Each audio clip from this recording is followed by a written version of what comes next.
வணக்கம். ஓஷோ உலகம். மனிதன் வந்து பைத்தியம் பிடிச்சவனை போல இருக்கான், கிறுக்கனை போல இருக்கான், மூளை கலண்டவனை போல இருக்கான், மூளை செயல்படாதவனை போல இருக்கான், மர கலண்டு போன கேஸு அப்படின்ற பேட்டர்னில் இருக்கான். இப்படி இருக்கிறதுக்கு காரணம் என்ன? பல பேர் சொல்கிறாங்களே, என்னங்க அது அவனுக்கு என்ன பைத்தியம் கீத்தியம் பிடிச்சி போச்சா, அவனுக்கு எதாவது கிறுக்கு பிடிச்சி போச்சா, என்ன இப்படி இருக்கான், அது வாய்க்கு வந்ததெல்லாம் உளறான், அப்படியே ஒரு மூலையில் உட்காந்துக்கிட்டு இருக்கான் பைத்தியம் பிடிச்சது மாதிரி அப்படின்லாம் சொல்கிறாங்களே. அப்படி மனிதன் பைத்தியம் பிடித்தவனை போல இருப்பதற்கு காரணம் என்ன? காரணம் என்ன அப்படின்னா, தேவையற்ற சிந்தனைகளை நிறைய மூளையில் தேக்கி வைத்திருப்பது. இதுதான் காரணம். அதாவது தேவையில்லாத விஷயங்களை எல்லாம் திங்க் பண்ணுறது, தேவையில்லாத விஷயங்களை எல்லாம் சிந்திக்கிறது, தேவையில்லாத விஷயங்களை பற்றிலாம் பேசுகிறது, தேவையில்லாத விஷயங்களை பார்ப்பது, தேவையில்லாத விஷயங்களை மற்றவர்கள் சொல்லி கேட்பது, இல்லாட்டி தேவையில்லாத விஷயங்களை இவர்களே பேசுவது.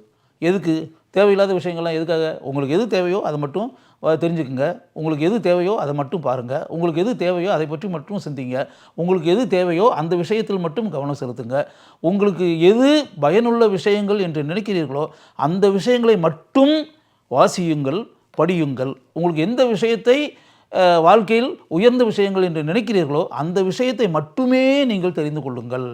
தேவையற்ற விஷயங்களை ஏன் தெரிந்து கொள்ள வேண்டும்? இப்போ ஒரு புத்தகம் படிக்கிறீங்கன்னு வச்சுங்களேன், அந்த புத்தகத்தில் வந்து இப்போ ஒரு 60 பக்கம் அந்த புத்தகம் இருக்குது அப்படின்னா, அந்த 60 பக்கத்தில் இருக்கக்கூடிய எல்லா விஷயத்தையும் நீங்கள் படிக்கணும்னு அவசியம் கிடையாது. அது தேவையில்லாத விஷயமெல்லாம் இருக்கும், உங்களுக்கு தேவையில்லை. உங்களுக்கு தேவையில்லாத விஷயத்தை நீங்கள் படித்து என்ன செய்ய போகிறீங்க? உங்களுக்கு தேவையில்லாத விஷயத்தை படிக்கணும்னு அவசியமே இல்லை. அந்த டோட்டல் 60 பக்கத்தில் உங்களுக்கு தேவையானது ஒரு 15 பக்கம் தான் இருக்குன்னு வச்சுங்க. பாக்கி 45 பக்கம் உங்களுக்கு தேவையில்லைன்னு வச்சுங்க. வேறு ஆளுக்கு தேவை இருக்கலாம், உங்களுக்கு தேவையில்லை அப்படின்ற மாதிரி. உங்களுடைய திறமை, உங்களுடைய ரசனை அப்படின்றதுல மனிதனுக்கு முதல்ல மனிதன் வந்து ரசனை வேறுபடும். அப்போ உங்கள் ரசனை, உங்களுக்கு தேவையான விஷயங்கள் அப்படின்றது வந்து 60 பக்கத்தில் இருக்கக்கூடிய விஷயம் உங்களுக்கு தேவைப்படாது நிச்சயமாக. அது ஒரு 45 பக்கத்தில் இருக்கக்கூடிய விஷயம் உங்களுக்கு தேவையில்லை அப்படின்னா அந்த விஷயத்தை நீங்கள் வாசிக்கவே வேண்டாம். அந்த 15 பக்கங்களில் இருக்கக்கூடிய விஷயங்கள் பயனுள்ள விஷயங்கள், உங்களுடைய வாழ்க்கையில் உங்களுக்கு பயனுள்ள விஷயங்கள், உங்களுடைய வளர்ச்சிக்கு உதவியாக இருக்கக்கூடிய விஷயங்கள்ன்ற மாதிரி உங்கள் மனசுக்குள்ளே படுதில்ல, அந்த விஷயங்களை மட்டும் படியுங்கள், அதை மட்டுமே தெரிந்து கொள்ளுங்கள். அதே மாதிரி இப்போ வந்து திரைப்படம் வருது, நிறையா திரைப்படங்கள் வந்து ஓடிக்கிட்டு இருக்குது. ஒரு வாரத்துக்கு இப்போ 5 திரைப்படங்கள் வருதுன்னு வச்சுங்க. அந்த 5 திரைப்படங்களையுமே நீங்கள் பார்க்கணுன்னு அவசியமே இல்லை. ஒருவேளை வந்து உங்களுக்கு வந்து இந்த குத்துப்பாட்டு இதெல்லாம் இருக்கக்கூடிய படங்கள் பிடிக்காதுன்னு வச்சுக்கோங்க. அதை கும்மாளம், வெறுமனே கதை எதுவுமே இல்லாமல் கூத்தடிக்கிறது அப்படின்றாங்களே, அந்த கூத்தடிக்கக்கூடிய படங்கள் வந்து உங்களுக்கு பிடிக்காது அப்படின்னா அந்த மாதிரி படங்களை போய் நீங்கள் பார்க்கணும்னு அவசியமே இல்லை. உங்களுடைய பொன்னான நேரத்தை வந்து ஏன் வேஸ்ட் பண்ணுறீங்க? அந்த 5 படங்களில் 4 படம் இது மாதிரி கூத்தடிக்கக்கூடிய படங்களில் வந்து உண்மையே கிடையாது, வெறும் பொழுதுபோக்குக்காக எடுக்கப்பட்ட படங்கள், வெறுமனே காமெடி, ஃபைட் அண்டு சாங்ஸ் இது மட்டுமே இருக்கக்கூடிய படங்கள். அதில் வந்து அழுத்தமான கதை கிடையாது, அழுத்தமான கதாபாத்திரங்கள் கிடையாது, மனசில் தங்கக்கூடிய காட்சிகள் கிடையாது, வாழ்க்கையை பிரதிபலிக்கக்கூடிய படங்கள் கிடையாது. 10ஓட 1 குப்பை அப்படின்ற மாதிரி இருக்குன்னா அந்த குப்பைகளை நீங்கள் ஏன் பார்க்கிறீர்கள்? 5 திரைப்படங்கள் இருந்துச்சுன்னா 4 படத்தை ரிஜெக்ட் பண்ணுங்கள்.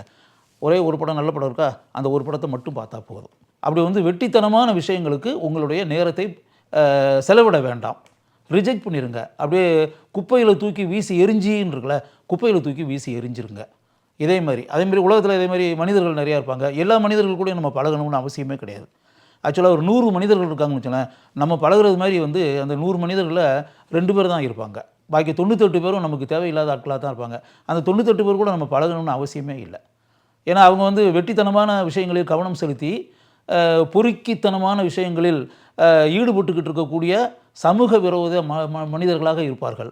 ஆன்டி சோசியல் எலிமெண்ட்ஸ் அப்படிங்கிற பொய் நிறைய பேசக்கூடியவங்களாக இருப்பாங்க, பித்தலாட்டங்கள் நிறையா பண்ணக்கூடியவங்களாக இருக்காங்க, முள்ள மாதிரித்தனம் நிறையா பண்ணக்கூடியவங்களாக இருக்காங்க, தப்பு தண்டாக்களில் ஈடுபடக்கூடிய மனிதர்களாக இருப்பாங்க, சமூக விரோத செயல்களில் மிகுந்த அக்கறை உள்ள மனிதர்களாக இருப்பாங்க. அந்த மாதிரி மனிதர்கள் கூடலாம் நீங்கள் பழகி உங்களுக்கு என்ன செய்ய போகிறீங்க?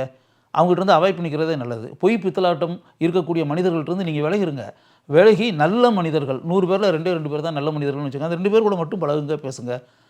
இப்படி நீங்கள் வந்து உங்களுக்குன்னு ஒரு கட்டுப்பாடை வச்சுக்கிட்டு, உங்களுக்குன்னு ஒரு உலகத்தை அமைச்சுக்கிட்டு, உங்களுக்குன்னு அதாவது எப்படி வேண்டுமானாலும் வாழலாம் அப்படின்லாம் இல்லாமல் இப்படித்தான் வாழ வேண்டும் அப்படின்ற மாதிரி ஒரு கட்டுப்பாடு ஒன்று விதிச்சுக்கிட்டு வாழ்க்கையில் வந்து நீங்கள் வாழ்ந்தீங்கன்னா தேவையற்ற சிந்தனைகள் இருக்குல்ல, அது வந்து நிச்சயமாக வராது. இப்போ இந்த வெட்டித்தனமான விஷயங்கள்லாம் ஈடுபட்டு எதை வேணும்னாலும் கேட்டு, எதை வேணாலும் படித்து, எதை வேணாலும் பார்த்து, எப்படிப்பட்ட மனிதர்கள் வேணாலும் பழகி இப்படின்னு வர்றதில்ல, அப்படிப்பட்ட விஷயங்கள் வரும்போதுனா குப்பைகள் ஃபுல்லாக நம்ம உடம்புல தேங்கிடும். ஏன்னா எல்லாத்தையும் நீங்கள் பார்க்குறீங்க, எல்லாத்தையும் கேட்குறீங்க, எல்லா வகையான மனிதர்கள் கூடயும் பழகுறீங்க, பேசுகிறீங்க. அப்போ வேஸ்ட் திங்ஸ் அப்படின்னு இருக்குல்ல, குப்பைகள் ஃபுல்லாக நம்ம இதில் டஸ்ட்பின் மாதிரி நம்ம மூளையில் மனசில் ஃபுல்லாக நிறைஞ்சி அதை வந்து அப்படியே உள்ளே வந்து ஒரு போராட்டம் நடக்கும். மூளைக்குள்ள மனசுக்குள்ள மிகப்பெரிய போராட்டம். சிந்தனைகள், தேவையற்ற சிந்தனைகள் உள்ளே உண்டாகி குழப்பவாதியாகி நீங்கள் எதை செய்கிறது, எதை பண்ணுறது, எந்த முடிவு எடுக்கிறது, எந்த தீர்மானம் எடுக்கிறது, எந்த செயலை முன்னாடி செய்வது, எந்த செயலை பின்னாடி செய்வது, அது எதுவுமே தெரியாமல் குழம்பி போய் ஒரு பைத்தியக்கார நிலையில் நீங்கள் இருப்பீர்கள். அந்த பைத்தியக்கார நிலை மனிதனுக்கு ஏன் வருகிறது அப்படின்னா, இப்போ நான் சொன்னேன்ல, இது எல்லாம் தான். தேவையற்ற விஷயங்களில் ஆர்வம் செலுத்தி, தேவையற்ற அனைத்து விஷயங்களையும் கேட்டு பார்த்து பழகி அப்படின்னு வந்தீங்கன்னா, உங்கள் மூளை, உங்கள் மனது எல்லாமே குப்பை கூடையாக தான் இருக்கும். அந்த குப்பை கூடையில் எப்போவுமே குப்பைகள் நிறைய நிறைஞ்சு போய், இல்லாட்டி அரை முழுக்க நீங்கள் வந்து அப்படியே அதை சுத்தம் பண்ணாமல் வெறும் குப்பைகளை தேக்கி அப்படியே வச்சுருந்தீங்கன்னா, எங்கே பார்த்தாலும் உங்களுடைய அறை ரூம் முழுவதும் குப்பைகளாக நிறைஞ்சிருக்கும். ஏன்னா நீங்கள் அதை சுத்தம் பண்ணி வைக்கலை. அப்படி இருக்கக்கூடாதுல்ல. அதனால் உங்கள் மனதையும் மூளையையும் சுத்தமாக, எந்த விதமான மாசுபடியாமல் சுத்தமாக, நீட்னஸ் அப்படின்றல, பியூரிட்டி, அந்த மாதிரி புனிதத்தன்மையுடன் நீங்கள் வந்து மூளையையும் மனதையும் வைத்திருந்தீர்கள் என்றால் உங்களுக்கு அந்த பைத்தியம் பிடிக்கக்கூடிய ஒரு சூழல் அப்படின்றல அது வரவே வராது.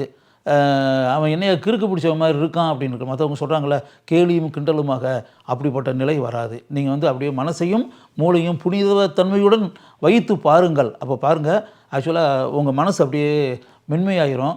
அப்படியே காற்றை போல லைட்டார் அப்படின்றோம்ல, அந்த அளவுக்கு அப்படியே மேலே வானத்தில் மிதப்பதை போல அந்த அளவுக்கு மென்மையான மனதை கொண்ட மனிதர்களாக நீங்கள் ஆகிவிடுவீர்கள். அப்படி ஆனீங்க அப்படின்னா உங்களுக்கு வந்து அந்த குழப்பங்கள்லாம் வராது. அந்த சிந்தனைகளுடைய சண்டை, போராட்டம் இதெல்லாம் இருக்குல்ல, அதெல்லாம் உள்ளே நடக்காது. நீங்கள் வந்து கிறுக்கு பிடிச்ச மனிதனாக இருக்க மாட்டீர்கள், பைத்தியம் பிடித்த மனிதர்களாக இருக்க மாட்டீர்கள். அப்படியே சோர்வடைந்து ஒரு மூலையில் போய் அமர்ந்துன்னு இருக்குல்ல, அப்படி அமர மாட்டீங்க. அப்படியே தலையில் கை வைத்து கவலையுடன் ஒரு இடத்தில் அமர்ந்து என்ன செய்வது என்று தெரியாமல் தத்தளித்து இருக்குல்ல, அப்படிப்பட்ட நிலையெல்லாம் உங்களுக்கு வராது. நீங்கள் வந்து ஒரு தெளிவான மனநிலையுடன் இருப்பீர்கள். உங்கள் உடல் வந்து உற்சாகமாக செயல்பட்டு கொண்டிருக்கும். உங்கள் மூளை வந்து மிக அருமையாக வேகமாக செயல்படும். உங்கள் மனதில் எந்த விதமான ஊசலாட்டமும் இல்லாமல் மனம் தெளிந்த நிலையில் எப்போதும் இருக்கும். அப்படிப்பட்ட மனிதர்கள் தான் வாழ்க்கையில் மிக உயர்ந்த காரியங்களை இந்த உலகத்தில் செய்ய முடியும். அதனால் வந்து பைத்தியக்கார மனிதனாக இல்லாமல் நல்ல மனிதனாக, தூய மனதை கொண்ட மனிதனாக, நிர்மலமான, எந்த விதமான தடங்கல்களும் எந்த விதமான குப்பைகளும் சேராத மூளைகளுடன் பிரெயின்ஸ் இருக்க வேண்டும் என்றால் நீங்கள் தேவையற்ற விஷயங்கள் அனைத்தையும் பார்ப்பதை நிறுத்த வேண்டும், கேட்பதை நிறுத்த வேண்டும், அவசியமற்ற மனிதர்களுடன் பழகுவதை நிறுத்த வேண்டும். இப்படிப்பட்ட கட்டுப்பாடுகளுடன் நீங்கள் இருந்தால் வாழ்க்கையில் சந்தோஷமான மனிதனாக நீங்கள் இருக்க முடியும். ஓஷோ கூறிய இந்த அருமையான விஷயம் உங்களுக்கு பயனுள்ள விஷயமாக இருக்கும் என்று எனக்கு தெரியும்.